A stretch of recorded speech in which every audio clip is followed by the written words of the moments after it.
सहाबा तो हुजूर की हर बात पे आमन्ना सदकना फिदा का उम्मी बाबी, वो तो हमेशा यही नारा लगाते। लेकिन मुनाफिकीन ताक में रहते थे।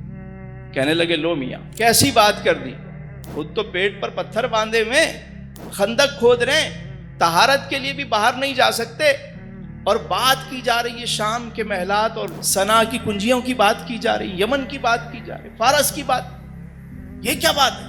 यानी उन्हें ये बात हजम नहीं हो रही थी कि सादिक और अमीन ने जो बात फरमाई वो हमेशा सच होके रहेगी। सैयदना फारूक आजम रज़ी अल्लाह ताला अन्हु के दौर में फारस भी फतह हुआ, यमन भी, शाम भी फतह हुआ, बैतुल मक़दस भी फतह हुआ। लेकिन ये याद रखिए, एक जुमला मैं दे रहा हूं कि मायूसी फैलाना ये मुनाफिकीन का तरीका है। कौम में मायूसी फैलाना मुनाफिकीन का तरीका है, और कौम को उम्मीद दिलाना ये मोमिनीन का तरीका है।